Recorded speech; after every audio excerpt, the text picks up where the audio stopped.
Don't you think like single vineyard and single varietal wines are the way forward? That's all about the blend. Who are you? I'm a construction worker. Are you here to build the tasting room? No, I was outside. I saw a police officer, a Native American, a cowboy, and a sailor. Is this the YMCA? No, it's the IEWA. Yeah, if you're looking for the YMCA, young man, you've got to take a walk down the street. Oh, young man! At his age? That's our age! Oh, all right. Young man!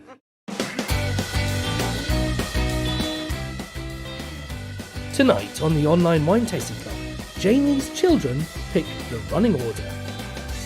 I'm 42531. What do you think, Thomas? Yeah. Jacob talks about how he got his cockard. Breasts. And Alex Taylor talks to... Alex Taylor. Hi, Alex. Alex, how are you? It's time for us to join forces with the Independent English Wine Awards to find out all about how they judge this country's finest wines.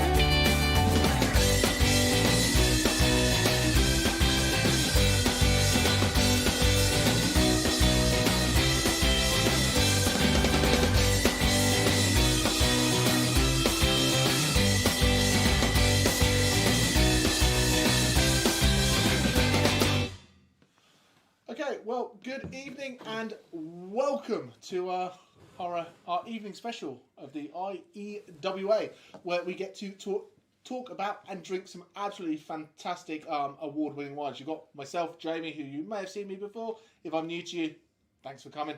We've got Alex over on the other side, who's our tame winemaker and design guru at a not tasting the company. greatest technical expert. And then we've got Mr. Lee Isaacs. Of all things wine, he judges, he sings, he plays guitar, he's Wineman147 if you want to follow him on Twitter, and he is here to help guide us through what is great about English wine. So, before we get in, we've got a little bit of a mathematical conundrum because our wonderful, wonderful, wonderful team packed the wines in the order that they arrived at the warehouse, rather than the order that we should taste them in. So tonight, and let me pull my numbers up so we all I thought it was know your we're children, going. mate, wasn't Yeah, it? my children decided on that range. Who does numbers? But we are going to start with wine number 4, which is the Tufton Hall. We're then going to go to wine number 2, which is the Greyfriars. We're then going to go to wine number 5, which is the Heffington. We're going to then go to wine number 3, which is the Black Chalk Rosé, and then we're going to finish with wine number 1, as you do for this tasting. But we've got Caroline over there who will keep you all on the straight and narrow as we go in and discuss which wine we are going into next. So you're saying we saved number 1 until last? You saved the best till last, is that? There's a song in Number that. 1. Yeah, there is a song in there. There is isn't not. there? There is not a song in Save anything the tonight. best. Gents, not a song in anything. But so first things first. Let's get wine number 1 in the glass so we've got a little something to drink. It's a great I'm just going to hand over to Lee, who has done a lot with. I judged with Lee this year at the IEWA, which was a lot of fun to kind of give these medals to these wines. But there are a lot of wine competitions out there. You see a lot of things, 97 points here, gold medal here, triple gold there, all that kind of stuff. Yeah, but some of them are just bottle bling, aren't they? Like, some people even design their labels to make it With a look, specific space with for, a little gold star. Just write the number in a little gold Sharpie. circle. But why is the IEWA a little bit different or a little bit the same? And what's great about and what's the Why criteria? can people Where trust these it? wines come in? Why can people trust it? Well, We Jamie judge. is a judge. And if you don't trust Despite Jamie, that- then you need to have a word with yourself, to be honest. And I'm a judge. So the IEWA, the Independent English Wine Awards. So I've judged a couple of things in the past, and I was approached by Alex so the first year I judged was 2018. Not this Alex. 29 Not Taylorception. We have to go deeper. But For a while, there was this point where on Twitter, there were 2 people in the English wine community. Me sat there talking about it, occasionally trying to make it, and Alex judging it, creating competitions. Both Alex Taylor. both. I was really confused because I was following both of you, but I hadn't realised you were 2 different people. So I was. I don't think you're the I was only seeing one. a tweet about something, and then Yeah. seeing a tweet in polar opposition to that, and going, "How can you say these things? What's Yeah, wrong with it's them?" like- And then eventually I realised that you're 2 We even separate swapped people with the profile same pictures name. at one point, didn't we? with I the think, same name. just, I mean, It's crazy. Honestly, the nights would fly by. But the IEWA, so Alex Taylor, not this Alex Taylor, the founder of the Independent English Wine Awards, asked me to judge. I think it was 2018 was when I first judged. 2018, 2019. And I've judged at competitions before, but I sometimes find some competitions are for the sake of competition's sake. What really appealed to me about the IEWA was it's pulling in the myriad of producers available in England. Now, you know, we know there's a whole variety of great English producers, and there's some really superstar names, and we know them, and they're great. But what the IEWA seemed to be attracting was some of the smaller, newer producers, and I thought, what a great way of getting in touch with these producers, learning about what they're doing and tasting their wines in the best way, not knowing what I'm tasting, beyond it being an English wine. So when you're tasting these wines, when they're laid out on the table, and hard job of all hard jobs, the two of you have to really sit tough. down, going into a room with hundreds and hundreds of the best wines this country has produced, and you have to drink them all. No, not quite. So there is a broad judging panel, and I think one of the things that's great about the IEWA, I'm very passionate about the consumer's voice in wine, not the expert's voice. I think it's really important that dedicated and knowledgeable consumers get a say in this as well, other than just all of us being a bit self-referential and going, well, I'm an MW, I'm an MS, and I sell wine, I'm a wholesaler. The IEWA pulls together this really interesting group of people, and you have masters of wine, you have winemakers, you have buyers, wholesalers, retailers, and knowledgeable consumers. And we're divided up into panels of 5. So each panel will have a chair, of which I am one. So basically somebody sits on me to judge, because that's about all I'm good for, is to be a chair. And within that panel, so the panel that I was lucky to chair this year, I had a winemaker, I had a very knowledgeable consumer, I had one of this country's greatest wholesalers, and I had one of our country's best wine buyers. So we all came to the table with a different voice and a different angle. Now, it's very discussive, so we would sit there, we taste the wine, and we would discuss it between us, but we all make our own judgment. So we all have a little computer, or you use your phone, and there's a very complicated thing. It's called a computer. They're very clever things. I hate them. You tap buttons, and data goes in, and then something happens, and it's usually Mrs. Taylor, Sanya Taylor, who is the unsung hero of the IEWA. Alex Taylor of IEWA fame, we all know him. He's great. But it's Mrs. Taylor who's the actual brains of the outfit. She's getting all of the information in from each panel and running an algorithm or something, and it collates the data, and it goes, as an average, this wine from that panel has received a gold. But what I love is the fact that you guys, when I spoke to Alex, and I'm going to get our interview, because we did have a good long chat together, and I just ran out of time with their editing about 5 minutes before we started, or was supposed to start. And a lot of these competitions judge it in points. And Null point. The 0 point to 100 point scale, the Robert Parker classic scale, which actually is not 0 to 100, is it? It's not. It's 98 to 100, really. Yeah. Points, I'm personally not a huge fan of points. They have their place. What we do at the IEWA is we don't use points. We discuss the wines, and we write a note for every aspect of every single wine that we taste. So we can write what its appearance looks like, we can write what its nose is like, what its palate does. And because you've got such an overwhelming range of people doing this, you've got some people writing very technical notes, so some of the masters of wine particularly, very technical WSET-driven notes. But then you've got these really knowledgeable consumers who talk about wine in the way that most of us would talk about it on a day-to-day basis. I really like this. I drink it with chicken. Exactly. This reminds me of opening my grand's handbag. What's more useful? I would drink this with chicken or wet-cut grass on a Wednesday afternoon in the sunshine. Now, if it was a Thursday, I might be interested. But a Wednesday, what use is a Wednesday? It has to have a bit of dew on top of it. That's ideally so. That's what really takes. But what we do is we score with medals, not points. So we then collate so many golds, so many silvers, and then all of the gold medal winning wines are presented to the panel chairs. So at this year's IEWA, this is the easiest game of Spot the Imposter you will ever play, ever.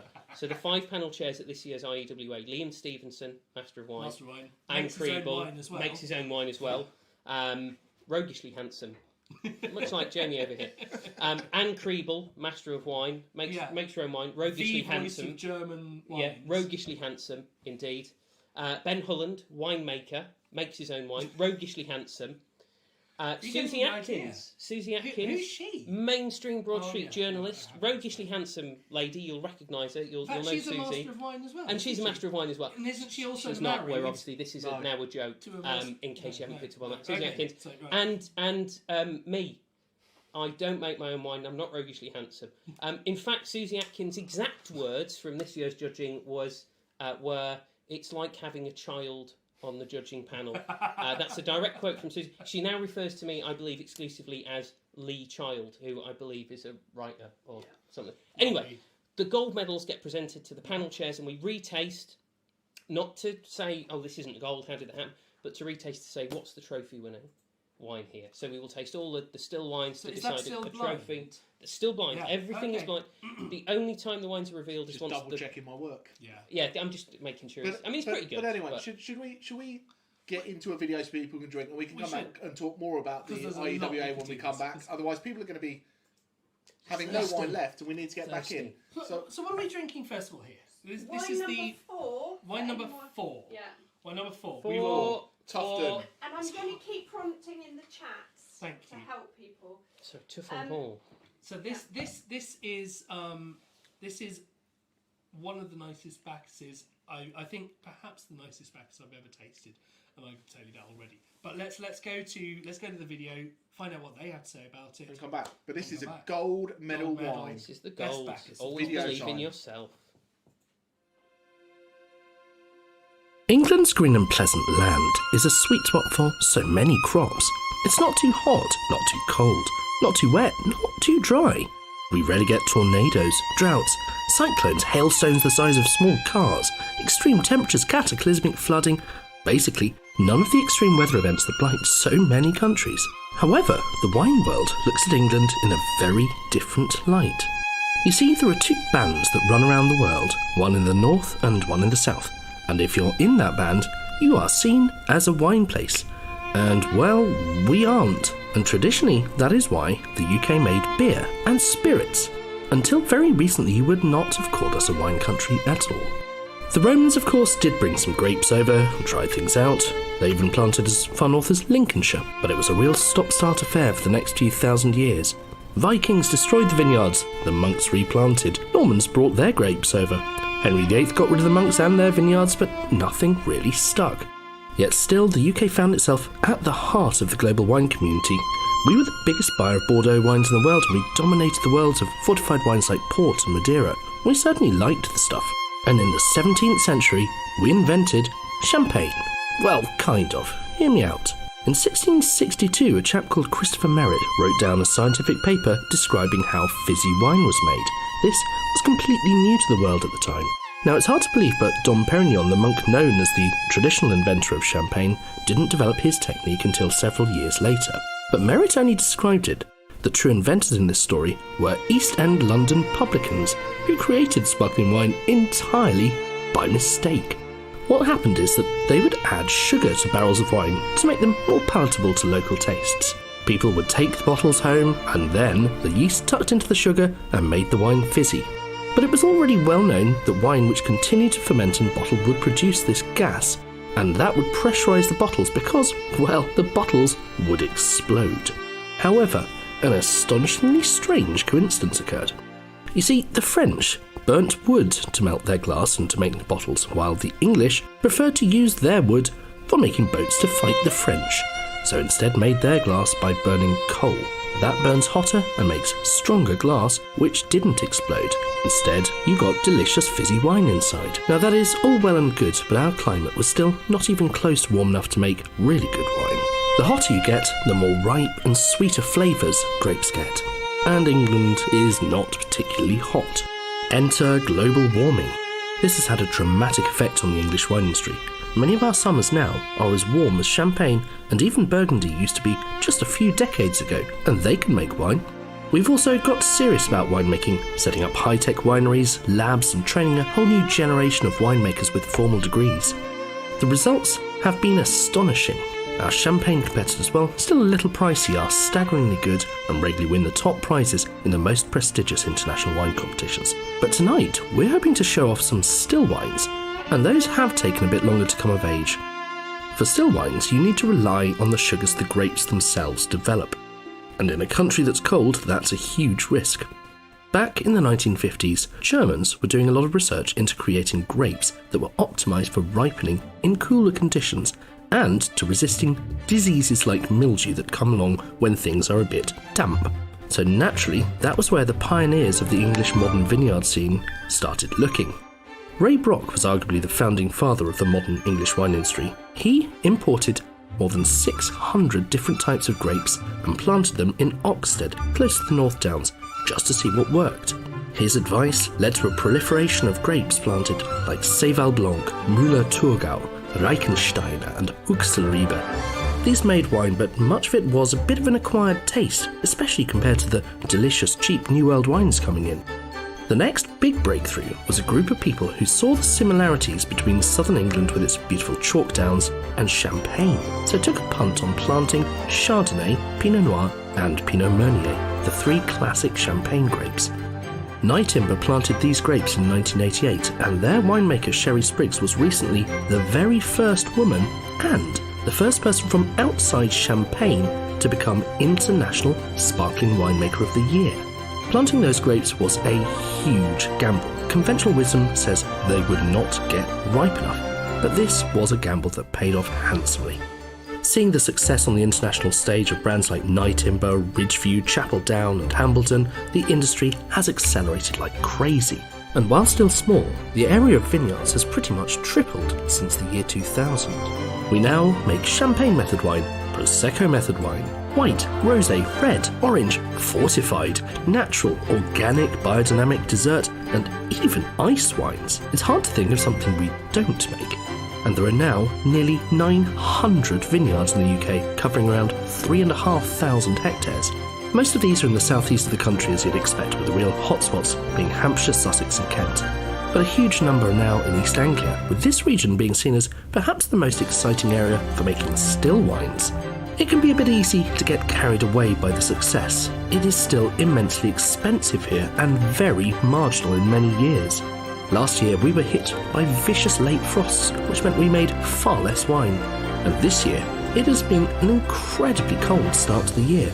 However, the new scientific approach to winemaking has meant we're able to ride these out and still make sensational wines even when it gets tough.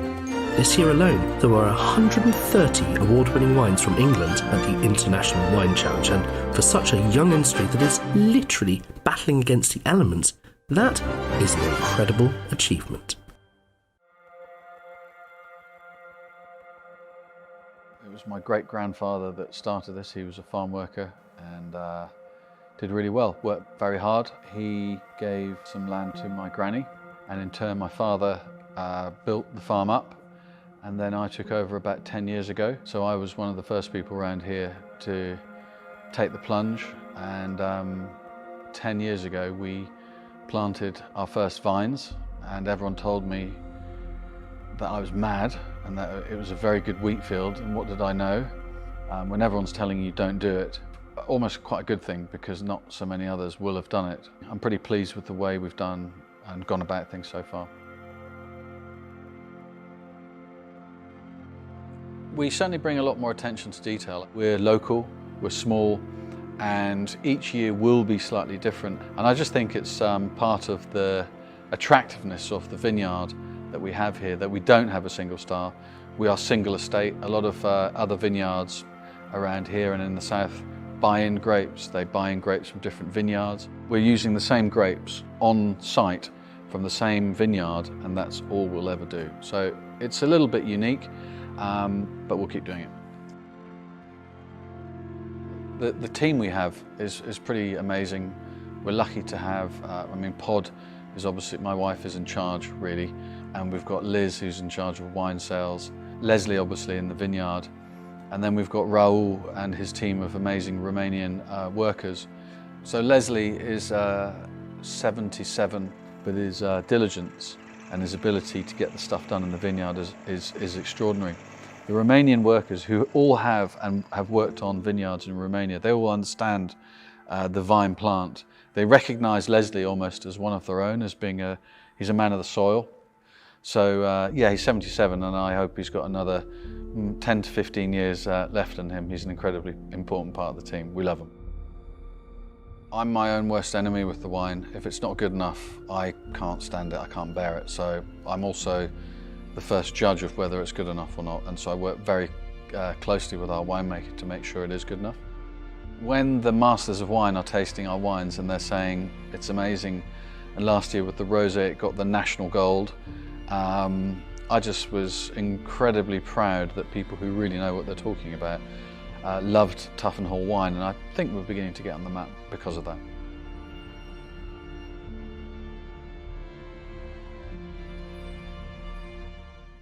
Welcome back, and this is a cool wine. I think, you know, obviously this is a really beautifully produced video, and that shows the attention to detail. They were not on my radar, and I think that's been my favourite thing over the years about IEWA. You can get a case of the mixed wine. This is something that we don't have any involvement with, and we make no money from, but I've just bought it. Who sells? Hawkins Brothers. Yeah, Yes. Hawkins I Brothers. judged They're with them. fantastic English On my experts. panel. Yeah. Fantastic Great English guys. wine experts, a really good wine merchant that specialise in English wine, and lovely guys. Yeah, every year they put a case together of the gold medal winning wines, and it's always obscene value. And I think they do a 6 and 12 from memory. But I mean, the Hawkins brothers anyway, as English wine specialists, are great. But that's the thing about the IEWN. Every year I've judged, and you know, once the decisions are made and everything's finalised and the covers come off, you go around that range of wines and you go, okay, I know them, I've heard them, I haven't tried them for a while. And then you go, who are these people? Who are these guys? And every year there's new because there have been so new many producers people coming in. planting, and so many people 3 million vines wineries last are year, just vines. exactly. And places that you wouldn't expect to get good wine. Yeah. You know, there's Like the obviously Welsh Pinot Noir. there's obviously certain places in England. England that we now, well, as we're growing into it, have an expectation. You know, Kent and Sussex, and but then you find a little something from Yorkshire and go, Wow, Yorkshire? you know, What is Yorkshire? That's not half bad. And I think that's the joy of doing. It's pure blind tasting. You know it's English. You know what the grape is, and that is about it. You know, you judge for some of the other ones. They go, it's this, it's Burgundy, and you're judging on that. The best way to evaluate a wine is without seeing it, because we've all got preconceptions. We've all You see got the packaging bias. and- All of that. You know, a glance at the label is worth 30 years in the wine trade. Yeah. But you know, so these things come out onto the table, bottled, and again, as it, you know, I'm very lucky to be a panel chair, and we have brilliant judges. I don't know what's there before I turn up. Yeah. The only time I know what's there is afterwards, and all the decisions are made and everything is unveiled. So it's great, you know, as panel chairs, we're there judging the final golds and you know, to elect the trophy, and everybody's gathered around you going, what's made it to the gold table? Where's the trophy? So that palpable excitement, and you just think, if we could get so many more people to feel that excitement in the room around English wine, and the IEWA really spearheads that. Yeah. Shall we point people's attention? So if you've not been with us before, you can get another phone out, your side gadget, and if you go to the towtc.co.uk/taste, you will spot there's a little thing that's asking you what you're tasting in wine number 1, what you've tasted, because it's probably gone now, I'm guessing. But yeah, do fire that up and pop in a few tasting notes, and we'll show on screen what people are thinking of wine number 1. My favourite take on this one was they have this viticulturalist guy's out in the vineyard. He's 77 years old, and you know they're saying, hope he's got another 15 years in him because he's still absolutely on. Hopefully on more. game. I'm sure that I'm sure they're not In the limiting vineyard, it to in 15. the vineyard 15 working. years. Thanks. 15 years. Officially old vine. But I think we should probably, are we probably at the stage where we should get wine number 2, which is actually wine number 2. So that's easy. Wine number 2 is wine number 2. Oh. It's like a game of Mastermind, isn't it? Get the right wine, but in the wrong position. But this is right. Now, Greyfriars. If you ever go on the road down to Guildford, is it the A3? It's a bit of road chat. Yeah, We love a bit of road chat. Yeah. What's your favourite motorway? No, that's another conversation for another That's time. a saucy question. But if you go down through Guildford and you go through the dual carriageway, right through the middle of it, I was once going down there, and I ended up going due west with a beautiful south-facing slope dropping off on the left of it, and I was like, my goodness, this would be a fantastic place to put a vineyard. Especially if it's chalk. That was your thought, wasn't Yeah, it? exactly. And I was like, it's got to be chalk. It's got to be chalk. And then I went past a sign that said Greyfriars Vineyard, and I thought I should look out for these guys. The next, I hadn't tasted their wines. The next time I found any mention to them, I was in the wine bar in Battersea. Which one's it? It's not Renegades. Vagabond. Vagabond. Vagabond. Cool place. So you can go and drink lots of wines by the tap. I'm advertising lots of other people's businesses. We've got Very no good for this. benefit from this. We're They should be going giving us money. to get shirt sponsors. Yeah. I went to that Tring winery. Tell you That what, was they were great. amazing. Brilliant Great range, selection, great yeah. staff. Yeah. You should check them out. Awful sommelier. Awful sommelier. Yeah, he's- watch well, out for him. Wouldn't have him. But Vagabond make their own. That is right, isn't it? It is Vagabond, isn't it? Anyway, Battersea. right next to Battersea Power Station, a wine bar. That one, they make some of their own wines, and I was like saying, where do you get your grapes from? And the nicest wine that I tasted from there, they said it's from Greyfriars in Sussex, and I was like, that place, I know where that is. I drove past it by mistake, and sure enough, it is probably the most picture perfect, absolutely spot on, east to west, south facing slope, right altitude. Everything's perfect. So the thing you're saying about that, you've driven past that relatively recently. The vines were planted there in '89. So vines were planted there in They '89. were very early adopters of doing Yes. the champagne Yeah. varietals because Yes. early doors, a lot of English wine we planted, a lot of these Great style, German Huxley Yeah. because they So were well. they were a safe bet because you get yield from them when it was a Yeah. little bit cooler and you get yield and make wine.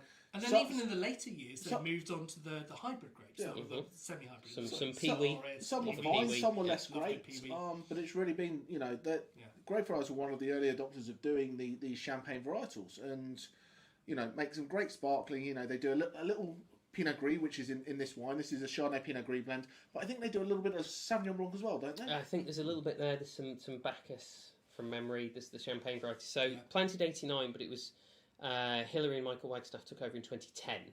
So that's when it kind of became Greyfriars. But the vines have been there since '89. What I like about this, so this came out. This is a silver medal winner at this year's IEWA, and this is one of the things that I think is really exciting about English wine. So as James said, it's a blend of Pinot Gris and Chardonnay, and I think those Alsatian varieties do really well in the UK. But then taking that idea of, I'll stick some Chardonnay in it. So it's about 72, I think it's 72 Pinot Gris, the rest is Chardonnay. Oh, really? But it's got a whole mix of there's some barrel ferment, there's some stainless steel, Yeah, there's there's some some lee funky stuff going stirring. on in here. It's kind of all going on. I think all of the Chardonnay's barrel ferment, I think. And then there's a little bit of Pinot Gris. But you get that wonderful freshness through it. So, when you're judging a wine like this blind, and I can't remember if this was on my panel, I can't remember what wines came through my panel, but when you taste a wine like this blind, it instantly stands out. Because it's got aromatic, and it's got fruit, and it's got integrated oak. I really, the story of the name I really like. So it's called Noor, and this is named after a guy called Noor Khan, who during the war was a member of the Special Operations Executive, who trained very nearby Greyfriars. So this guy was dropped, he was a radio operator, he was dropped into France behind enemy lines in 1943, and sadly didn't make it back. He went to help the French resistance. You're like, what a really lovely thing to, what a tie to history. There's nothing I don't like about this. It's fabulous. It's really interesting. Yeah. We could hear from the words of the winemaker. Rather than the words of Lee. What would they know? Oh, I know. Let's see that. Hi everybody, my name's Mike Wagstaff. I am the owner of Greyfriars Vineyard, and I'd like to introduce you to the vineyard, what we're doing, and to our wonderful Noor blend from 2020, which is the wine being featured tonight. We're delighted to be part of the Online Wine Club and the IEWA. So, firstly, Greyfriars. We are situated on the western end of the North Downs, the evocatively named Hogsback, just outside Guildford in Surrey, in the beautiful Surrey Hills.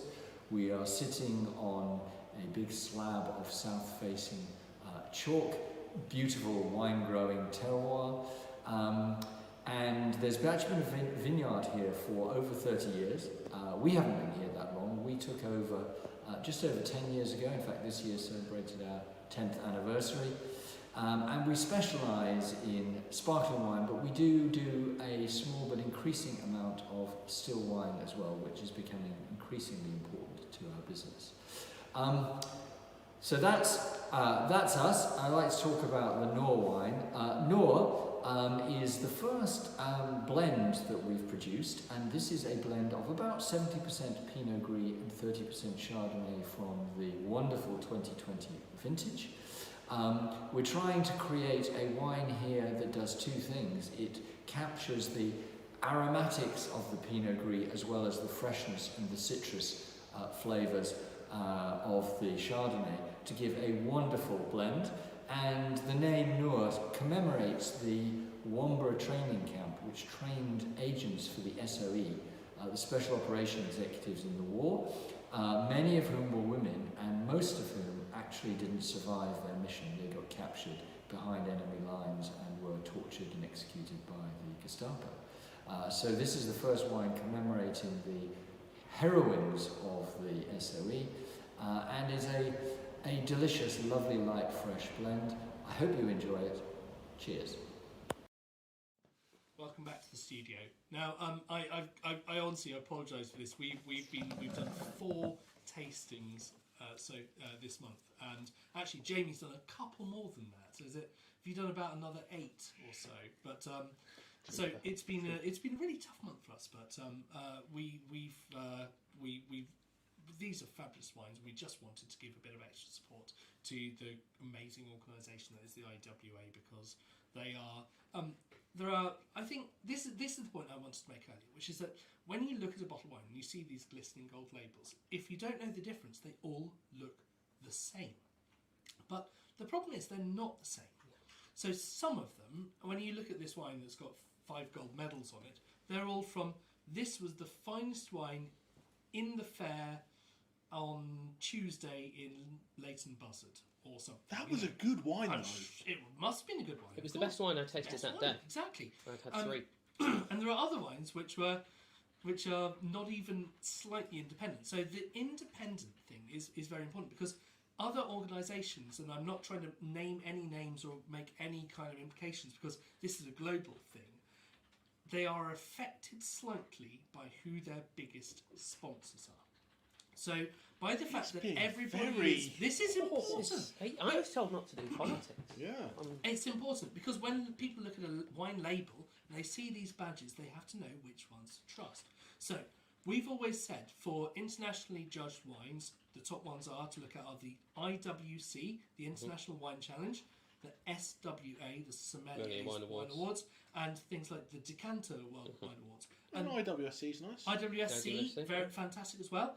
Those are probably the 4 that are out there that really stand up above this. But that's not to say anything bad about any of the others, but there are some which are definitely, I think it's, I say Calistoga Wine Fair 2013, It's 13 a bad year. only open to organic Sangiovese, and I was the best organic Sangiovese from this part of Calistoga. I think it's visibility and credibility. So the thing that, and I can only talk about the IEWA because that's what we're talking about tonight, and that's where I judge. One of the things that appealed to me about it, to be a judge, is the credibility, is the range of people that are involved, and the fact that there's no sponsorship, and that there's actually the only fee to the producer is the very modest in the terms of the wine industry. The entry fee for the IEWA is very modest. Now, I'm not being paid by the IEWA at all. I don't get paid for the work I do for them. I'm very privileged to be a judge. The only fee they have is the entry fee. And Alex set this thing up as well. That's no, clear to say. And the whole idea, the reason why the other Alex, so you're the other Alex Taylor, the reason that IEWA Alex Taylor set this up was to try and bring value to these wines, to give them a way to say, we have been independently rated and reviewed, and every a section of these results goes off and is independently audited. Yeah. So it couldn't be more above board, and I've said this, I've had very long discussions with Alex about, is every wine given a fair chance to show? The way this is set up, and in comparison to other competitions that I have judged at, every single wine that enters this competition has the very fairest chance of showing as well as it can. Everything is put together perfectly. Nobody knows what the wines are, and so for me that carries a huge amount of weight. There's there's no sponsorship coming in. I think that's really important. With, I also think medals. The point you talked about getting normal people into the committee, and we should talk about one in particular as well, because he's a regular member of our club, and I'm almost certain he's watching tonight. But Ollie, who met Jamie for the first time, having seen each other on screen from really Zoom starstruck. lockdowns. So it was for an autograph. Exactly. I mean, Jamie just said selfies, autographs. Yeah. No, he doesn't. He doesn't. Just an X. Yeah. If you Ollie, talk to me. I'll see if I can squeeze some time in his schedule. I'll sweet talk Caroline. But people are just the wine lovers, and somebody asked the question: how do you get involved with these? Well, I think the best way is to work out who runs them and talk to them and get to get to basically make the expression of why your taste should So be judged. if I may, Yeah. the way to get involved with it, which was how I got involved in it, I'm very active on social media. I talk about wine a lot on social media, and obviously I come from a trade background. Alex Taylor noticed that. What he wants judges who will talk about these wines, and once the results are out, we want to promote these wines and talk about them. So if you're not in the if you're in the trade, obviously that's one avenue. If you're not in the trade, if you're on social media and you're actively talking about English wine, you will come to the attention of Alex Taylor, and at some point, he would probably reach out to you. But it's about having people who know this stuff, but will then activate and promote and make these things louder and talk about it. It's showcasing. I'm going to continue talking about showcasing. Should we just let's have a touch look on at the tasting notes, so that we encompass. So wine 1 was all about almonds and apples No, and this is marzipan. wine Oh, that's 2. wine 2. Okay, yeah. Good. It has that slightly. I'm just trying to read the words So on the screen. So almonds, peach, apples, marzipan, apples. peach. I like that creamy. I like the It's creamy. got that nice rich texture to it. Yeah. Nutty. Baked stone. Mm. And it's a lot. It's kind of nice because it's got those kind of like Alsatian kind of weightiness, but then a lot of almost Chardonnay tasting notes. Yeah, yeah. So Yeah. if it was an Alsatian wine blended with Chardonnay, that would make sense. It's funny because it's a bit aldehyde-y, the tasting notes that we're talking about, and that's techie. I've gone techie. Oh my god! But it's a group of chemicals that give it that sort of marzipan-y thing, and you normally get those in a very different style of wine. So this is quite cool to see that. I think this is super complex, it's and we're seeing that complex. all the different terms that are coming up on the screen there. A whole range of fruits, but I think I think Jamie nailed it. It's got that Alsatian thing. It tastes like Chardonnay. It's got that lovely weight. It's not overdone. It's got. I think somebody said baked, like that baked apple pie kind of thing. That is just such a. I mean, all these wines are. There's cool, another but comment that says, "Is it me or does it remind you of a Barrett fruit salad?" Of what? a Barrett fruit salad. Yeah. Well, I've never. I don't know anyone called Barrett. The sweet. Oh. And then lovely Simone, who joins us regularly, says, "Can I taste Pontefract cake in wine number 2, but slightly less?" I always think salty?" that should come from Wales. Yeah, me too. I don't know why I think that. Like Pontypandy from Fireman Sam. Fireman Or, Sam. in many of the Do you know what they real call places. Fireman Sam when he retired? Sam. Okay, let's Anyway, let's move on. Come on, So boy. phenomenal tasting notes, but we need to. Let's have wine 3. We need to move on. But So it is not wine 3. It's wine 5. 5. So we're on a gold medal winner. We are Heppington, and this is the Chardonnay for us. So we're down in Canterbury. Before we talk too much about it, Should we let them describe? we'll what get they're the tasting notes out. But I would like to make one little point. The way English wine is going forward in the world is it. For me, it used to be people would go, "This is pretty good for an English wine," and it used to sit with that caveat that let's support it because it's English, and it's nice to support it because it's English. But what's in the bottle has to be good. Unless you're Nigel Farage. What I'm seeing things. Wow. But what I'm seeing year on year, the quality of English wine is just getting better.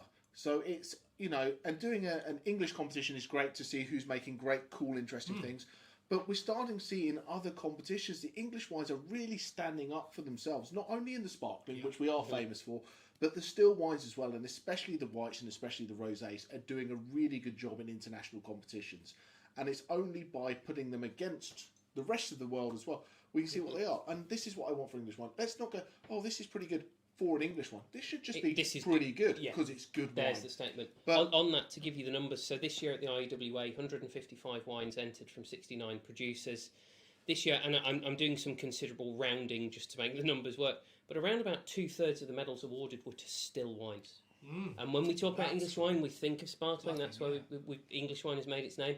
But more of the medals were going to still, and I couldn't say what Jamie said any better than you've said it. These are good wines. Doesn't matter that they're English. They're good wines.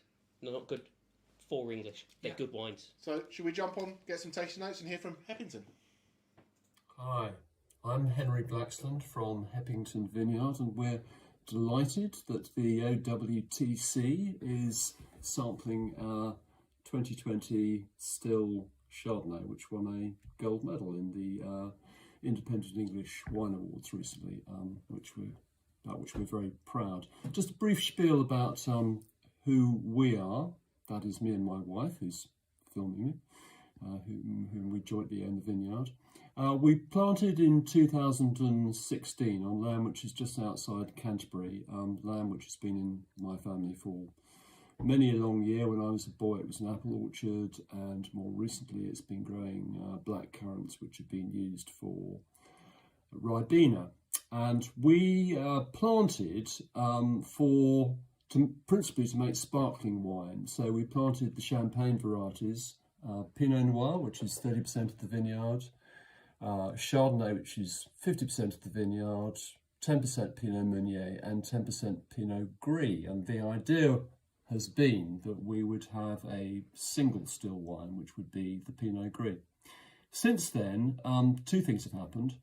One is we've had 3 absolutely brilliant growing seasons. So 2018, 2019, 2020 were superb growing seasons, which just means that English still wines have really improved. And secondly, and most importantly, a new contract winemaker opened near us to find wine with a superb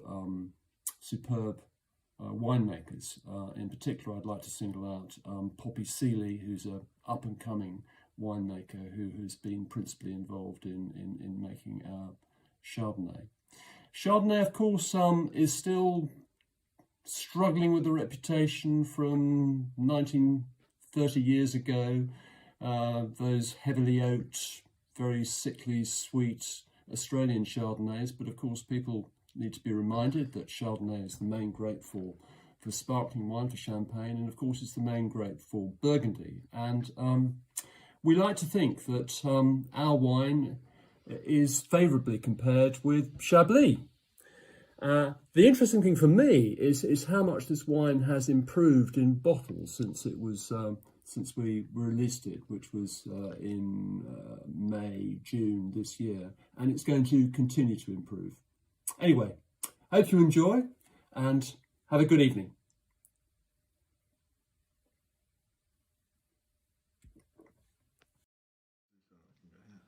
What I've got to say is those curtains would make a fabulous shirt. They would. I'm going to pop down to Eppington and take a swap. I had to tone down my shirt because I knew it'd be sitting next to this gentleman, and that is a pretty spectacular one. But what do you think of this? My son, every time I go and take him to the supermarket now, and he sees a bottle of wine, he goes, "Chardonnay." He is 3. Good start. What can you do?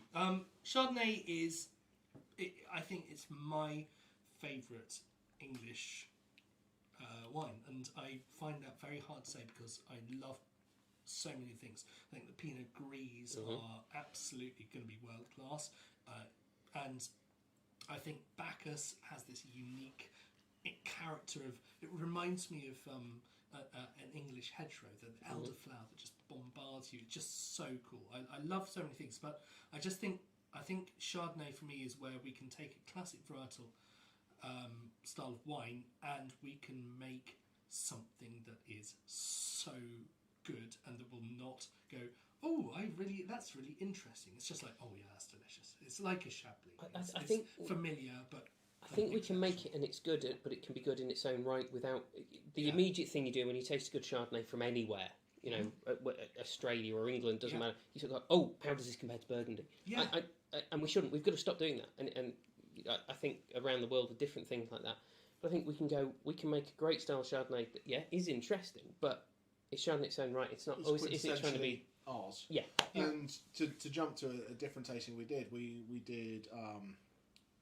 Western Australia, and we did Margaret River. 3 days ago. But I talked to I went over there and we went and we tasted the Chardonnay at Vas Felix, and at 1 second you're like, oh, it's got this nuance of Burgundy, and at the other end it's got this kind of like rich where they use oh, is that a bit like Napa Valley? And the winemaker turned around and was like, so it's amazing to be put in those camps. But what I want in 20, 30 years, and I think this is what we need in the English wine industry, is for someone to pick up a glass well and go, that's an English Chardonnay. Yeah. So English Chardonnay becomes a benchmark for a style rather than chasing somebody else's style. 100%. Let's be our own. Let's make it great. Let's make it cool. Yes, obviously, new winemaking, we take inspiration from other places. and that's fantastic. But let's make it our own. Let's not have to chase a style. She's got a question. We have a question from the wonderful Magda. Oh, Hello, Magda. Hi, Magda. Lee, See, voila. Oh, bye, Magda. do you think that... I You're try allowed to not come to. back. Generally not. Do you think that's because... I'm thinking this is around still versus sparkling, winning awards, because there's so much more diversity among still wines, while sparkling wines are more homogenous, sweeping statements, and you choose the best of the best in that category. Magda, I think firstly that is an absolutely phenomenal question and something well worth thinking about. I think there's I'm extemporising now because I've literally just heard that question, but I think there's a lot of merit in what you're saying there. A lot of sparkling wine, it certainly in England tends to be made from the same three varieties. You know, the champagne varieties occupy 70% of English plantings, so they're all made from the same three varieties. And they're made obviously in the same way with the traditional method. So there probably ultimately is a little bit less diversity unless you take the outliers who are doing something extreme. With Longley's aging or a Fox and Fox. I've got to shout out Fox and Fox. I adore Fox and Fox hugely. But unless you take those outliers, whereas from my experience of judging the last couple of years and judging this year, the diversity of wines in the still categories that we had on the panel with which I was lucky enough to judge was huge. And we didn't judge any reds on the panel I was on this year, but we had some still rosés and still whites. And the diversity across whites was huge. And, different varieties made in different styles. There was oak aging, there was stainless steel, there was different blends, there was monovarietal. Huge diversity. I think there's a huge merit in what you've said, Magda. I think I'm going to take that and pretend I came up with that. Yeah, she's brilliant. One of our very, very loyal club members. Brilliant point. There's also another comment from Daniel. Comment rather than question, but it opens an interesting point. Because there's less rules for English wine than, say, France, for example. We don't like rules. We're able to push boundaries more. We see a on rule, we techniques need to rule. and blends, and therefore wines So become more interesting. so that does run both ways, and you've got to see it from both sides. So if we take somewhere that's got rules, yeah. So X site with X vineyard has to have this grape with this level of alcohol, this level of residual sugar, this much barrel aging, and all those kind of things. So for a consumer, it becomes safer. Because when we talk about wines that we say we like a Rioja Crianza, we like a Chianti, we like a Grand Cru Burgundy, Grand Cru, Clos du Vougeot perhaps. He's paying. So those things you've got it's a much safer pick, and I think that's why when we talk about sparklings, we have champagne, we have prosecco, and then English fizz kind of sometimes. So you've got that allows that safety and that safety net for the consumer that we pick things that we know. When you can turn around and do what you want, yes, there's more creativity. Yes, you can do different things. But if I say, do you want to try a barrel-aged Sauvignon that's blended with Huxelrebe Reichsteiger that's then sat on the lees for 6 months and then put in an amphora for 10 years? He's saying lots of words. You might go, where is it? What the hell is that? I don't have one of them with me today. So it balances both ways. I love the fact that we can grow what we want here and look at creativity, and that's a fantastic thing, I think, with a young wine scene that's able to do. But when we then talk about doing, sparkling, and traditional method and stuff like that, that makes it for the consumer a bit easy, and I'm not saying for, the wine people, because it's called, but for your everyday consumer who's just trying to pick up a bottle off the supermarket shelf, what's easier to understand and what they're going to pick up. So it sits both ways. And I think we're starting to see, and we take Bordeaux, they're allowing more grapes to be grown now because to adapt to climate change and things like that. So both ways have their merits. You're right that both ways have their merits. You're right. absolutely right. Yes, I know. But when you're saying that they have trustability, I disagree with you. So the origin of the whole thing was phylloxera, right? So phylloxera wipes everything out. People start putting stuff in a bottle and pretending it's something it isn't. Oh, look, this is Domaine Romani Conti, and this is Pauillac, and it wasn't. It was the old Algerian Syrah or whatever. So part of that was that consumer A lot of kind of French wine was protection. Algerian In fact, there's great stuff. I think they've even got records at the feet till relatively recently speaking, whether you can see them buying Algerians. But we're not here to talk about Algerian Syrah and adulteration of Bordeaux. I think there's merits for both. There's pros and cons for both. But it goes back to something you were saying a moment ago, Jamie, where I always use this anecdote. I was playing a jam night years and years ago, and it was one of the very few nights where I actually looked like I could play the guitar. Which, if you've seen me, you'll know I don't know what I'm doing. But I came off and I did a Jimi Hendrix cover, and I came off the stage and I was greeted by somebody as I came off the stage. And the first thing he did was he sort of shook my hand and went, "That was a really great cover." And that I never hear that ever, because they're not. But this guy sort of went, "That was a really good cover. I played Hey Joe by Hendrix." I thought, "Wow, that's nice." And then he said, "You're not very much like Jimi Hendrix, are you?" And I sort of went, "Well, no." But this thing occurred to me was, I don't want to be the next Jimi Hendrix, because I'm demonstrably, I can't even play the guitar at all, but I'm not going to be the next Jimi Hendrix. I'd rather be the first and probably only Lee Isaacs than being the next Jimi. And I think this is where English ones are. Do we want to be Burgundy? You're not. You're the other Alex. Do we want to be the next Burgundy, the next? No, we want to be English sparkling wine, English Chardonnay, English Pinot Grigio Chardonnay blend. That's where we should position ourselves. And if we use those other wines as something that's relatable, so if that helps consumers understand, what is this wine? Have you heard of champagne? Okay, great. Start there, but forget about it. This will help you understand it more. I think that's where we should get it. But hopefully, basically, I said what you two have said in one thing. Do we agree with the tasting notes? So tasting notes, yeah, it's lemon, it's herbs, it's baked apple, it is quintessentially Chardonnay, without a question of a doubt. Crisp, it couldn't be anything grapefruit else. It's got that vanilla from a little bit of oak. Yuzu, I like that. I've not seen that on a tasting Yuzu. note. No, that doesn't work. Sorry, But put it on. somebody said, Finn, hi Finn, asked about oak, and I've said there is some oak there, but it is very delicately handled, isn't French. it? French oak, yeah. French old. Old, yeah, very old, neutral French oak. You're not getting much of the oaky character from it, and I think so many people who say I don't like Chardonnay, it's because it's been over oaked with oak chip and It's that bit of nuttiness. I think some people were pointing out sort of nuttiness and things. That just comes from the use of old oak. Gives you a little bit of oxidation, which brings back this slightly nutty flavour. So it's not using oak to give you lots of vanilla and clove. It just gives you that slight nuttiness to it. You've got slight nuttiness.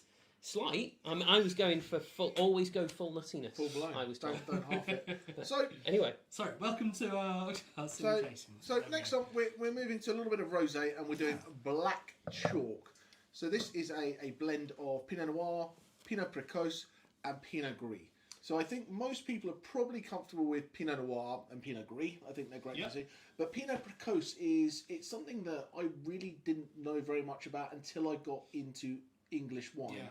So I might hand it to the winemaker. You've probably heard of it with your German wine knowledge, but because there's the Spätburgunder, which is Pinot Noir, the normal, but it is a slight variant of Pinot Noir that was found in the vineyard that people found a few vines that were just ripening a bit earlier.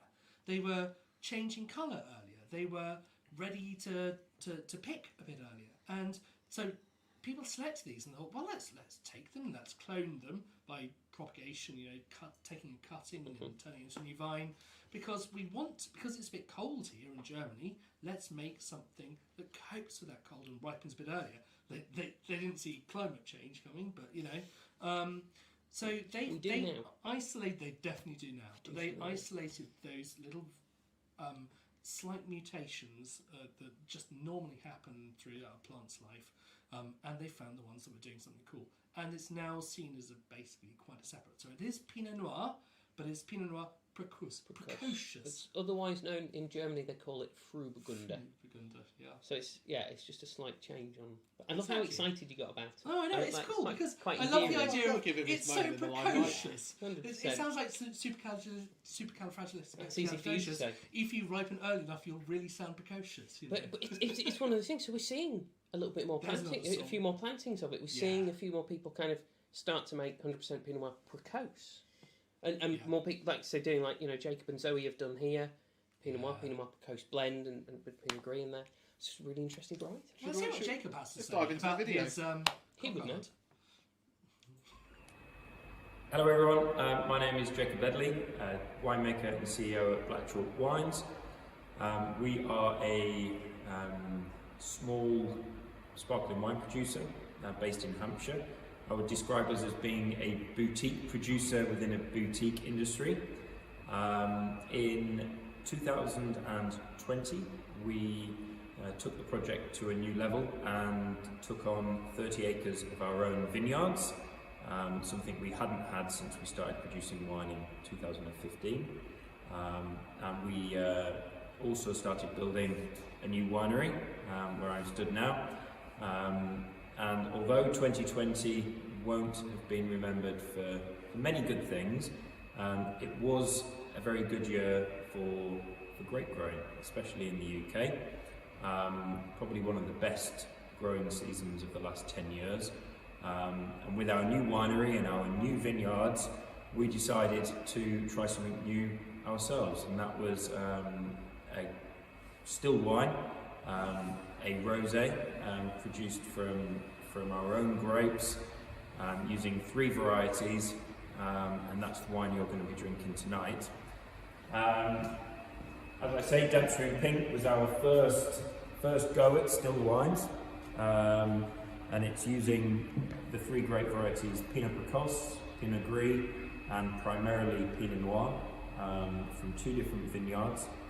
And the result from that really lovely growing season last year was a very delicate pink, and all the colour came straight out of the press, which is behind us, so there was no long-term contact with the skins, which led to a very fruit-focused, quite delicate, still rosé wine.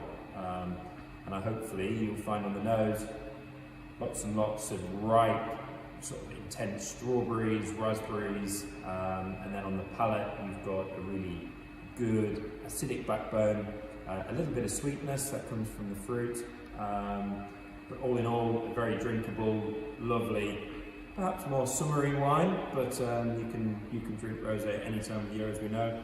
And if you like this wine, it's available on our website, www.blackshawwine.co.uk. And if you'd like to come and visit us here in Hampshire, we do tour and tastings all year round. So cheers, and enjoy the rest of your evening.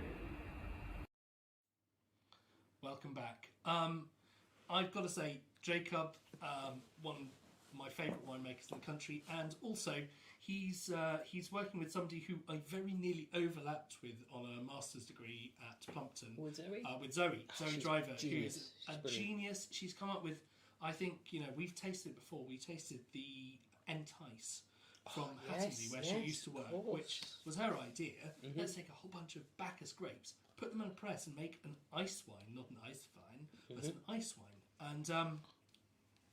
And it's a sensational drink. It's beautiful, beautiful, lovely drink. And I think it's Zoe Driver's.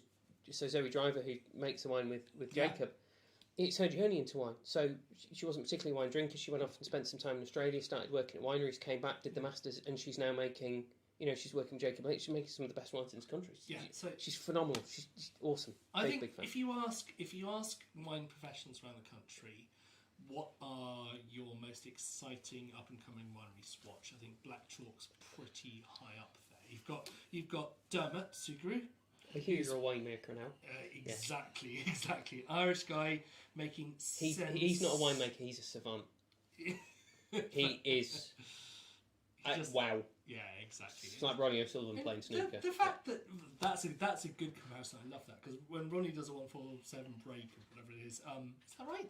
Nearly as many times as I've made one. But anyway. What number is it? 147. It is Wine 147. Man 147, which is there's a reason. That's snooker, just right. That did. Okay, got it. So he needs a that rest. brings together. Right. I wouldn't balk at what he's about to say. But you've got Dermot making. He created a wine that was called The Trouble with Dreams. And I just think that connects with me on a personal level, because we dream these crazy ideas, and all of us, we have these crazy dreams, don't we? There's something that you think, wouldn't that be great to go off and do? I'd love to go off and make wine, and I could be sitting on a terrace overlooking my vineyard and going, oh, this is fabulous. And the trouble with that dream is that it has a reality behind it, which is not a fan of reality, and personally. annoying.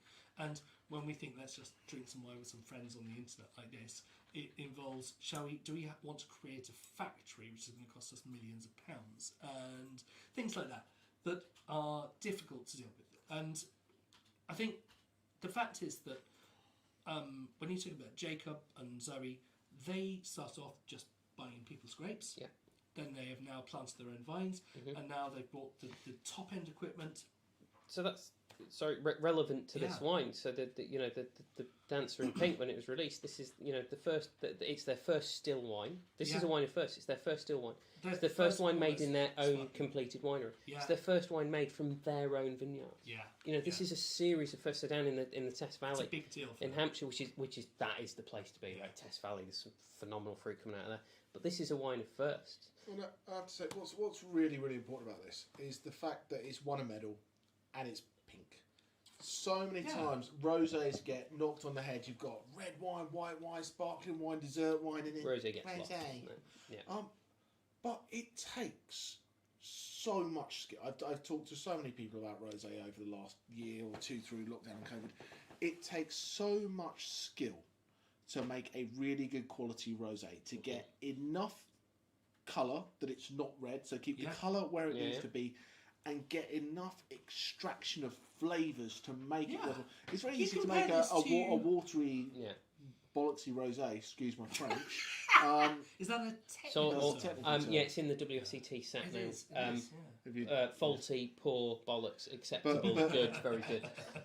But it just shows that you know something like that winning a medal is a real testament to the quality of the wine, because so many times rosés just get left behind, don't they? It's like, and again, we're speaking from the panels I've judged with in the past. We're all hard judges. So whether that's sort of the knowledgeable consumers or the masters of wine, none of these get a gold easily. They really get put through the mill. And one of the great things about we have winemakers on almost every panel. I love tasting with winemakers because they come at the wine and go, "What's wrong with it?" So before they go, "What's great about it?" they go, "What's wrong with it? What's out of balance? What's out of kilter?" And I was very lucky to taste with Tommy Grimshaw, who was on the panel I was judging with this year, who's phenomenal, and his tasting bill is incredible. But to be able to pull a wine apart like that, so every wine, any wine that's got a gold or a silver or a bronze, it hasn't got it easily. It's got it on merit, and it's been challenged. Is this worth the gold? Is it? Is it really? Should it be silver? So to see a wine like this, and I said this during the VT, I'd heard a lot about black chalk before I tasted black chalk, and I hadn't met Jacob and I hadn't met Zoe. And I remember when I got my sort of first black chalk to try, and I didn't want it to be as good as it was, because I'd heard everybody talk about it, I'd heard all the press, I'd heard everybody go, "Oh, black chalk's amazing." And I was like, "Is it?" Yeah. And it is. They're fantastic wines, and they're great people. And what more do you want? Great wines from good people. And I think it also needs to jump in that we talk about different competition, different judging, and I'm right in saying the IEWA is one of the lowest percentage of handing out medals against a lot of tastings. Yes, correct. It's you've got to be. It's not you put your wine in and you get some level of medal. So there's no guarantee of any level of medal, is there? No, there's no guarantee at all. So I spend a lot of time on the phone to the Alex. This is the other Alex Taylor. I spend a lot of time on the phone to the Alex Taylor, the proper one. When Alex Taylor, the real Alex Taylor, Alex Taylorception. When I talk to Alex Taylor wants to go back to every producer who's entered a wine and obviously paid for it. He wants to give them something, but you can't. And the phrase that crops up commonly, he has huge dilemmas going, "I've got to phone this producer and say that this year they've not got a medal." That if you enter your wine in a competition, you have to be able to face the fact that you might not get a medal. As good as you know your wine is, we all know from wines that sometimes on the day they don't perform. It's like a sports person or anybody doing any job. Some days you turn up, it just doesn't happen, however good we know the wine to be. If you enter your wine in a competition, you have to be able to face the fact that you might not get what you want. It's the unfortunate truth of the real world. But I spend a lot of time talking to the Alex Taylor. He doesn't want to phone the producer and go, "You've not got a medal for this." Of course not. But ultimately, the phrase that comes up very commonly in that conversation is, "This is not school sports day." No. You don't get a medal just for turning up. Caroline's got questions. Sorry. I'm not sure if the Alex Taylor is being a little bit cheeky here. That wouldn't be like him at all. But he's asked a question. What? I'm going to put it to you. Please. Thoughts on the cockard? It was big and impressive, his cockard. It was the way it was just out there for all to see. No I shame. mean, it must be very hard to Okay, build that's up enough. to that Thank size. you. We've answered that But question. Should we but move no. on? So can I give a serious answer actually? Because so the way that Was a ours normal not a press serious works answer? is so Mine. Sorry. you've got your classic champagne presses which Oh, yeah, come have got a basket around them, and you load a fixed weight of grapes into that basket, and it pushes down from above. You guys have practiced that. It fills out the side, and it fills the free run. It fills the next bit. It fills the next bit. And you go on, and progressively the juices seems getting a little bit less good. So the best bits are reserved for the best wines. Then you've got your modern versions of that, which are pneumatic presses. That's a big cylinder, a big horizontal cylinder with a bag inside. It's a bag-in box. That's no, bag-in sign. yeah. And that is inflated by air, and then it rotates to tumble things. And then you have a cockard press, which is what is A what press? cockard, Oh. probably cockard, but it's created for champagne, and these are the guys, and it goes horizontally with this big sort of diagonal kind of shovel. And it presses the grapes, and the juice can escape from both sides. And then as it withdraws, they tumble down. So it's gentle, and it's expensive, of course. It is the Rolls Royce. Do we still use that as the measure of as good as the Aston Martin? I have no idea. It's the Fender Strat. It's the jolly good. It's a good press. It's the Alex Taylor, IEWA Alex Taylor of presses, basically, isn't it? Thank you. That's good. But yeah, a great press for making that gentle wine. And what is crazy? Press. But what's crazy for this kind of wine? Isn't it? We have taken a bunch of grapes, and Turn Pinot them into Noir is not known for having a lot of colour in the skins. Very thin skin. It's a thin-skinned grape that's very gentle. And you think of Pinot Noir versus a Malbec, which one's going to look deeper? Here is a grape that, generally speaking, is light-coloured, and they just pressed it. They didn't. A lot of rosés, you do no maceration. You don't leave it to to soak like a tea bag to get the colour out of the skins. You haven't fermented it on the grape skins to try to extract the colour from the skins. They just pressed it and made a wine. But let me tell you, this is perhaps a little bit of insight that I can give now, as a person who's gone through the winemaking side of it. When you are trying to make a rosé, one of the very first things you add is a little bit of sulfites, which is a preservative, and that kills off any nasty bugs that are in there that will ruin the wine when you're about to ferment it. And then the sulfites act to bleach your beautiful, gentle coloured rosé, and the colour vanishes from it. And you're thinking, oh, bugger, I've just made a white wine. Okay, it's going to be a slightly fruity white wine with lots of red fruit flavours. Wasn't what I was going for. And there are plenty of wines that are released like that. But as the fermentation goes through, this equilibrium between a few different things goes on, and it shifts back towards it, and the colours start becoming unbinded from the sulfites, and it restores it, and you end up with a thing that progresses throughout the tank. The bottom half might have finished, and that starts getting pink, and the top half still white. A bit like a It tequila looks like sunrise. a sweet or a tequila sunrise. It's a properly layered drink. It's mad, absolutely mad to watch. And until it's finished, you have no idea, other than from your experience, what colour the damned end product's going to be. So it's like an ogre. Exactly. Layers. It's Should an we- ogre or an onion. Should we go from... Oh, we've got a question? No, wine number 5. Well, wine Number number five. 1. Yeah, So the final wine is wine number 1. Wine is that number correct? 1. There we Wine go. number 1. And So, fingers crossed the it should be fifth the only wine is one that wine you have number left. 1. which is exactly what I just said in the chat. Which So- would be the red one. Which is the red one. So, It's not the one you've Grazie mille. So, important things about this wine Okay. before Lee does the tech on this. We don't have a video for this one, so we're going to talk until you're bored of us, and then we'll hang up. Anyway, thanks for watching. So this is Whitehall, and we are in Wiltshire, which is where you may not expect wine to come from. It's kind of 6 vineyards, I think. So- This is the not first Wiltshire Wiltshire wine I've and ever this done. one Not a lot of is vineyards in from Wiltshire. Laycock that has two two important Laycock rules. Harry Potter was filmed there because it's Laycock Abbey is the inside of Hogwarts. Harry Potter was filmed everywhere. And everywhere, also, even in my that room, is technically. where my grandfather went to school at Laycock really? Abbey, which was Harry Potter land. Now, there's a So connection. there is a small story for you, and this is why we like stories about wine. So this is the UK, England in general. Holy moly. Red wine is not always the best thing to find out of England. No, it's not. They're few and far between in the right vintages with the right. So there's 2019 two is the right vintage. There's two issues that surround English red as a whole category. Firstly, there's the fact that we have to remember we are in a cold country. We're on a viticultural edge. It's not necessarily that easy to ripen red grapes substantially enough to make red wine. So there's that. Secondly, there's the issue from my time tasting various reds, and this is a very blanket statement. A lot of English reds that I've tried, firstly, have been made from particular varieties, but secondly, they've been made in the style of wines that we know UK drinkers like to drink, which is, you referenced Malbec, Aussie Shiraz, big, sweet, extracted. Given the fact that we often struggle to ripen the reds enough in some vintages, you trying to make that style doesn't work. You end up with this really chewy, stalky, unpleasant thing. So English reds, reds in England isn't something we're known for. I remember I did a tasting with Oz Clark at the International Cool Climate Wine Symposium, which was as fun as it sounded. Yeah, nights with me just fly by, honestly.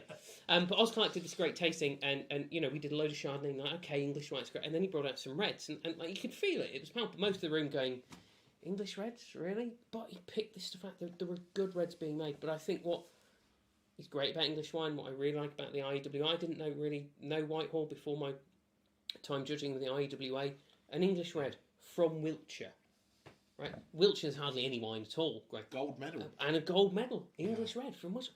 Wow, that's phenomenal. That's really exciting. So Matthew Jukes, who you may have heard of, writes for various wine publications and his own thing. He described this wine as being a triumph in Vineyard Magazine. So I mean, you don't earn praise like that lightly. No. When you judge wines from all around the world, I'll put Badger down.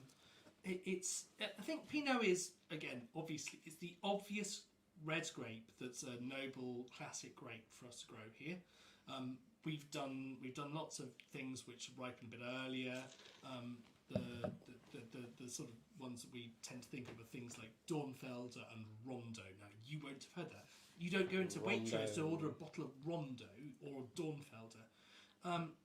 And nowadays, these are used as the occasional mixing point, just to give a bit more character and a bit more tannin and a bit more of that richness that you look for. But it can be overdone. And so this Pinot Noir, they do use a little bit of Rondo. 15% Rondo in it. Enough that it doesn't need to go on the label. Indeed. Exactly, yeah. But 15.5%, got to put it on the label. Below that. I think the thing with Rondo, I've had very still Rondos, and again, is that a variety you want to make 100%? Into a wine, I'm not entirely sure, but when you use it as to add components, and actually, so you got Mark Darley down at All Angels, and he's using it to make sort of rosé sparkling, some really interesting stuff. Yeah. As a 100% still red, I was 100% against it. Yeah, I was. But I think there's a lot of people have done things like that with Pinot Noir. A lot of California, like earlier in the days, they'd make a Pinot Noir. That because they wanted to have these big bold styles, they stick 15% Petit Syrah in the back end of it, so they don't need to, gives richness and colour and things like that. But and this is what the Rondo adds to it. But you've got to remember we sort of referenced it earlier with Algeria and Syria. Back in the day, in Burgundy, they were adulterating it with big wines. And I remember I had a customer when I was running wine shops. Sort of quite an old gentleman came in and he was after some Burgundy, and I sold whatever the relatively recent Burgundy was.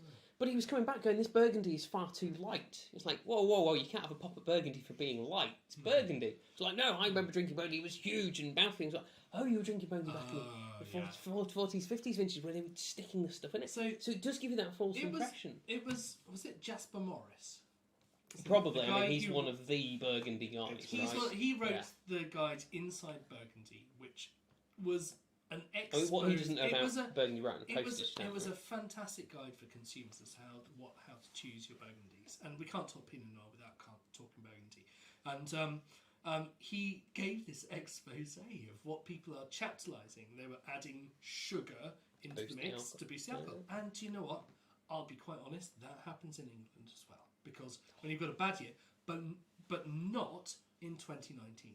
2019 was it's the like year. that image of the cartoon Captain Kirk, isn't it? That's popular. Exactly. Oh my goodness. But 2019, so super ripe. It was riper than Burgundy back in the 80s.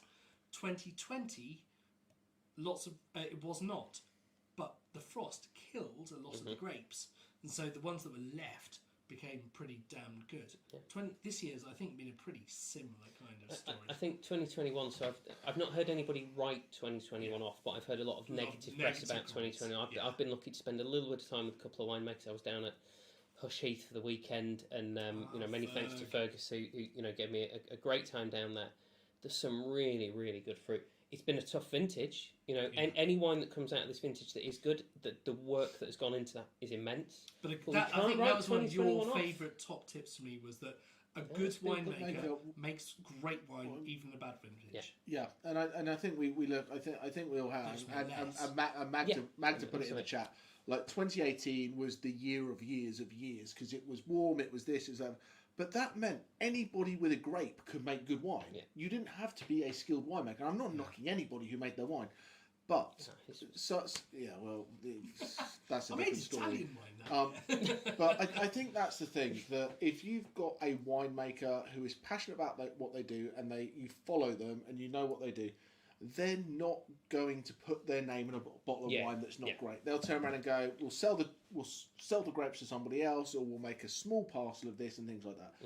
And I think what we need to look at this, and as we're getting to this kind of summing up the world time, try new wines, support people who you know, and when you know a good wine, there's a great winemaker behind it. And I think with these smaller productions, there's big players like across the world who make a wine as a style, as a recipe, and that's what it is.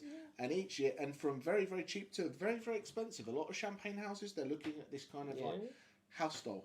But if you've got in the UK a winery and a winemaker who have drive and passion, you're going to get a solid bottle year in, year out. It can be frustrating as a consumer to buy a bottle of wine, even from a great winemaker, and you're thinking, I know what this will taste like, and it doesn't. It doesn't taste like it. I think I've been drinking English wine like big time since about sort of 2016, about 6 a.m. And thank you. Certainly for as long as I've been in the room. Exactly. But the variation across each year has been absolutely astonishing. Okay. Oh, I can't wait to see what this 2018 tastes like. This has been a great year. And it turns out that for Bacchus it was not a great year, but it was still a delicious wine. It was just an incredibly different style. I think talking about vintage is slightly reductionist, but I think when we do talk about vintage, ultimately we talk about the character that a vineyard or a site gives you, right? Yeah. So we're anthropomorphizing a vineyard. Sort of saying it's got like human characteristics. Well, let's take any human being that you've ever met or they're not the same human being every single day. They respond to the external stimuli and go, today I'm having a good day, today I'm having a bad day.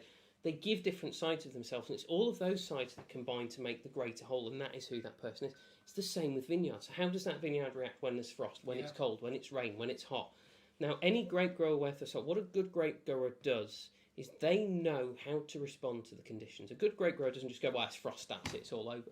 That grape grower goes, right, I've had frost, I've lost 20%. What do I do to encourage what's left to grow and give me something? And then a really great winemaker takes that fruit and says, what we normally do is this, how can I get close to that? That is really exciting. Yeah. And we talk about grape growers. England is a marginal climate. We talk about Burgundy. I was doing a Burgundy tasting last week. I've bought, it's terrible, isn't it? I've bought Burgundies from producers that I know are great producers in difficult vintages. The wines aren't great. It's a difficult vintage, but that winemaker has done everything they can to make that wine deliver. Because as James just said, if you've got passion and you care, you don't do, this isn't a 9 to 5 job, you just rock up and do it and go home. You do this because you care about it and you want the people You're that are out talking about your wines lighting and drinking your fires wines at to enjoy 6 them. at 2 o'clock in the morning. Again, Mark Darley, who I mentioned with All Angels, who makes sparkling. So these are still wines. Stuff as well. He was, which I know you have at Tring Winery, which is a really good place to buy wine. I'm not getting paid for that. Can I? No.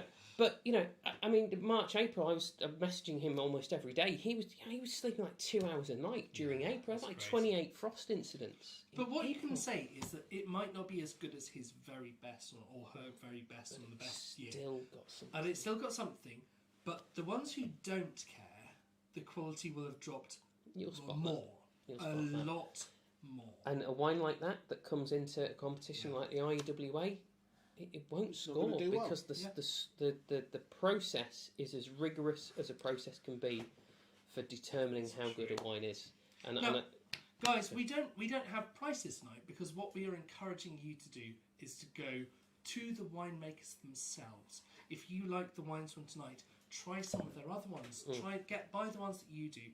You can go straight to Whitehall, to Greyfriars, to Black Chalk, to Tuffen, to Heppington. Sorry, I can't see the thing. There will be an email tomorrow Yes. with all the links to each wine at the exact winery. Yeah. We'll all email the you the information will links. be out tomorrow. Absolutely. Tonight's tasting is very, very It's just much to introduce you to about them. supporting the English wine trade, getting people knowing about the IEWA. So if you see that they've won that award, you can see that they've done that. That it is a real thing, and it's not just Alex has said that's worth 22 points or whatever. So if you see, this was something I was saying, and Jamie said that this is about supporting English wine, which is something we're all in this room very passionate about.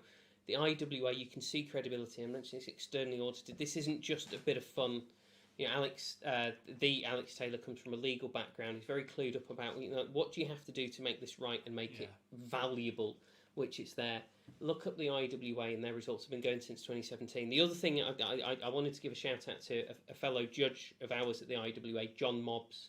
If you want to know something about English wine, follow greatbritishwine.com. If you're not following him and you're into English wine, go and sit in the corner, have a really long word with yourself about your life choices. If you want to know something about English wine, John Mobbs is the place to go for factual content reviews and bits and pieces. And as a fellow judge at the IEWA, I take a lot of the stuff I know about English wine, I found out by reading his work and sort of talking to John. Well worth following and looking up. So I wanted to say thank you to John for a lot of my facts. I met John only a couple of years after I'd started really getting into English wine. And I suddenly realised, oh, you're the guy who's behind that website that I've been referring to all the time. And it turns out, in reality, he was a lovely guy, but also he cared deeply. Oh, hugely. And he was devastatingly sort of accurate and concise about what he wanted to do. There's a lot to dislike about him, actually. He's roguishly handsome. He's not an MW. He doesn't make his own wine. Knows what he's talking about. I fabulous thing to font dislike of knowledge. Him, yes, because it turns out he's in packaging design. He hasn't. He's got a really interesting job. But also, what astounds me about John Mobbs primarily with the work that he does is that I'm pretty sure he's not actually legally old enough to drink. Yeah, he looks. He certainly doesn't look it. But lovely guy. So we'll send you an email. But go to the best way to buy wine, English wine, is to buy it from the suppliers. They have high costs. Just go and if you go and look at the suppliers, the actual producers, they will. You go direct. The big thing with wine is the more people that touch it, the more people need to make a little bit of money. So, hey, if you want your Australian wines, your French wines, come to me. We'll sell it to you. Yeah, someone's got to import it. But English wines, hey, go direct to the source because you can get out and you can travel. Buy your wines direct, but there is nothing quite as good as being sat in the vineyard with a glass of something. Go there. Them. Get out, get travelling, find your English wine. Plus, are they always the cheapest? No.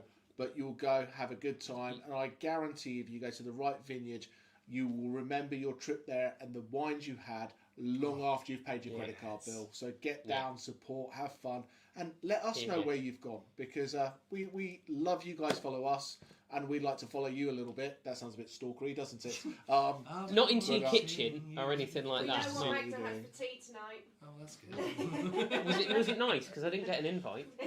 Thanks, Magda. Thanks. Magda. But anyway, Wine Cellar Door. Yeah. Great website to visit. It will tell you which wineries, what facilities they've got, where to go. get out to these English wineries, go and visit them, taste them, like Jamie said. Great example, Greyfriars North, they made 1,800 bottles, that's it, of that wine. 1,800 bottles. These are small-scale producers, they need that support, and the quality is there. That's the whole point of the IEWA, is trying to communicate that. Hopefully, all the wines this evening show. There's great experiences to be had in English wine, and it's not just the wine. But anyway, to wrap up, thank you from me and Alex, we're always here. Thank you to Caroline. But a massive thank you to Lee, a massive thank you to the real Alex Taylor. And really, would the real Alex Taylor please stand up? Really, a huge, massive thank you to everyone who's joined and supported tonight. But more than anything, the wineries who have helped us out getting these wines over here, and their time to put the videos together. And cheers to everybody out there. Thank you very much. Cheers. Cheers.